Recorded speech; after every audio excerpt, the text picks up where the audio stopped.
Welcome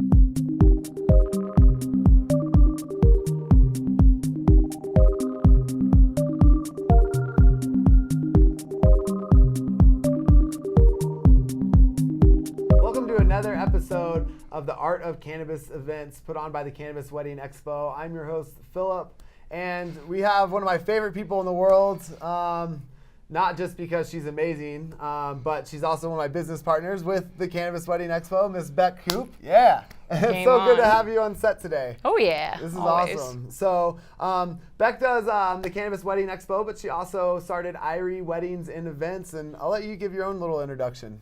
Awesome. So it's been a blast just taking the wedding industry by storm and being the green sheep behind the black sheep industry of the Cannabis Wedding Expo. Right. Butchered that, but cool. We will edit that out.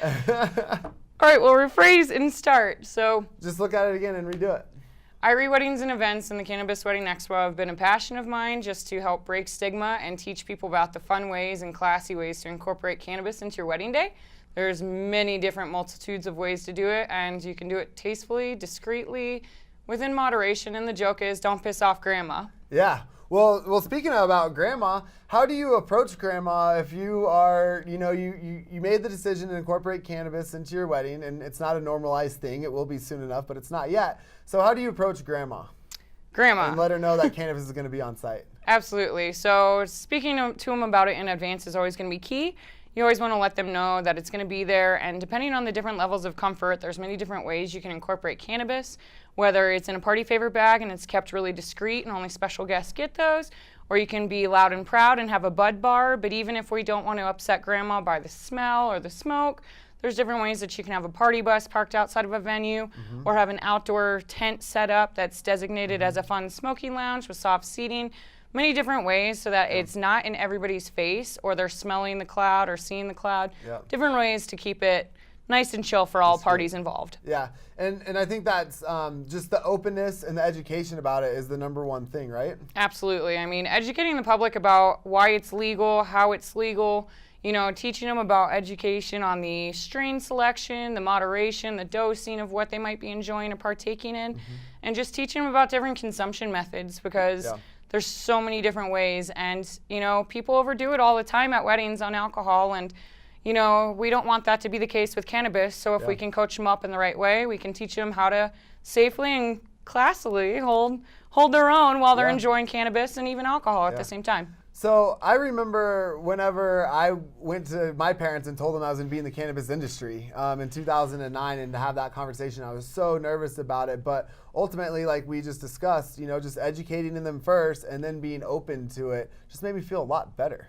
Absolutely. I mean, I had a couple of family members in particular. It was a tricky and touchy topic, but once I could educate them that this is a plant that is medicinal for so many reasons and can be enjoyed in moderation, and really just opened the lines of communication about the topic of cannabis, it really made a shift on how they started to feel about it. It kind of dropped the stigma, but let me tell you, telling my grandpa was the most difficult man to relay this information to, but it was all worth it, and now he's one of my biggest supporters. So. Awesome. I love that.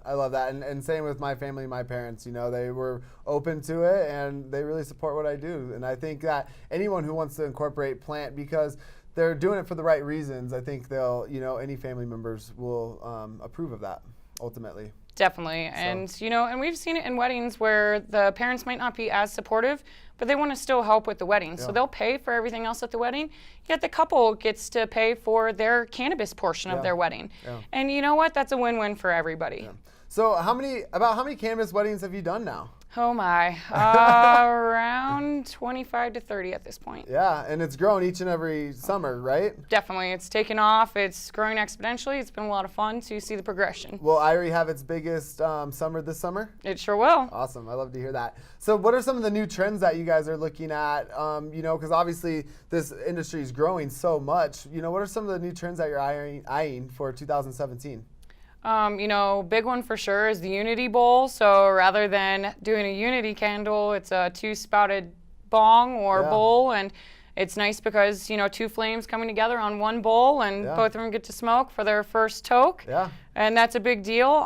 But the first toke in general is a big deal. We had some clients this summer that all of their guests arrived before they did, and they all were passed out joints. And when the bride and groom arrived, we passed them their joints and lit them up first, and everybody lit up just like they were taking a toast, champagne, and it was beautiful because it was the first time as a married couple that they all got to partake with their friends. Well, I think that's very significant, you know, hitting the pipe together at the same time, because it's like, right, the twin flame almost is significant, but then also, you know, Native American and indigenous cultures, you know, the smoke coming together and bringing people's souls together ultimately is why people would share peace pipes.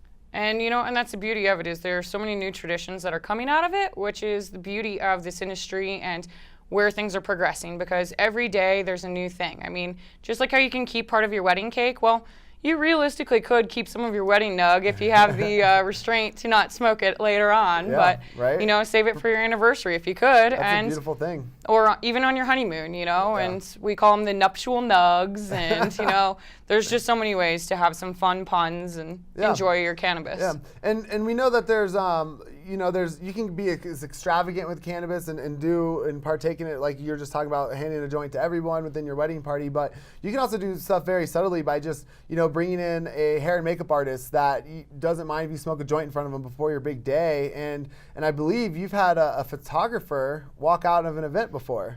Thankfully, it wasn't one of my weddings, but it was taking place up in the area where I was doing a lot of weddings in Breckenridge, and sadly, the photographer was uncomfortable with cannabis and left on a non-refundable contract and left the clients literally at the altar without any professional pictures because of their personal bias against cannabis. Yeah. So part of doing the expo was to bring the like-minded vendors and like-minded clients together, just because not everybody wants that fairy tale Disney World wedding. So why are we not allowed to march to the own beat of our own drums? Yeah, exactly. And I think that, you know, and that happened in Colorado, where in Colorado we're we've progressed a lot more than the other states have when it comes to cannabis functions and events and the kind of the normalization that everyone feels throughout the state. So it's gonna be really important, especially in people in Oregon and California, when you're out there, to be aligned with the right staffing essentially and the right vendors.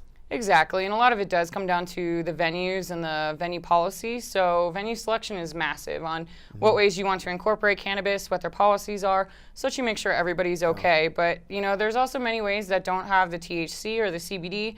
You can have a hemp silk wedding dress. You can have a hemp suit. You can have, you know, anything from hemp chapsticks that's given out to party favors that won't offend anybody, or pain relieving salve that will help grandma with her arthritis. Back to grandma. You know, so we had Elena on from THC Foodie Podcast, and she was really talking about a lot of the, you know, how our skin is our biggest organ, and, you know, CBD is just it's like a nutrient to it. Absolutely. So, you know, again, I take it all back to educating the masses and mainstream culture and even our own cannabis industry, because some people tend to think it's just black and white or black and green, as we'll say, but truly it's, you know, there's so many different ways to incorporate it. All right. One last thing, and I know the best cannabis event you've been to is the Cannabis Wedding Expo, but besides the Cannabis Wedding Expo, what's the best cannabis event that you've ever been to, and shortly why? You know, I have absolutely loved the weddings that I've been able to plan and partake in, because I love seeing the different guest exposure and the guest reactions, especially to a bud bar at a wedding, because people come up and they don't know what to expect. You have people who are like, oh my God, I've never even seen it. That's what it smells like. And it just really gives you the opportunity to break down the barriers with people. So that's really my favorite part, is not one specific event, but the guest reactions, because it's fun to just teach them this is what it's all about. Yeah, and you can just see their mind just click, right? Just turn over and they're like, oh wow, I'm into this. Well, and the beautiful thing is that our company, we've seen at least 14 brand new smokers over the course of this last summer who had never touched cannabis a day in their life, and because of the education and comfort level and information that we just gave them, made them feel confident and comfortable, and they were in a good setting to try cannabis. And we gave them it in baby steps. We started off with more CBD strong strains, worked it into some more hybrid, and, you know, eventually got them into the big girl seat of having a straight hybrid joint by the end of the night. And it was just beautiful to show them progression, where they didn't feel like, oh my gosh, I took one hit and I'm done. You know, we wanted to provide the stepping stones for a positive experience, and that's what it's all about. Good, and you're doing your part. That's what we got to do. That's what's up. Yep. That's what's up. So, Beck, thank you so much. Beck Coop from Irie Weddings. This has been another episode of the Art of Cannabis events put on by the Cannabis Wedding Expo. I'm your host, Philip Wolf. We had Beck Coop here today with Irie Weddings and Events, and also the co-founder of the Cannabis Wedding Expo. We'll see you next time.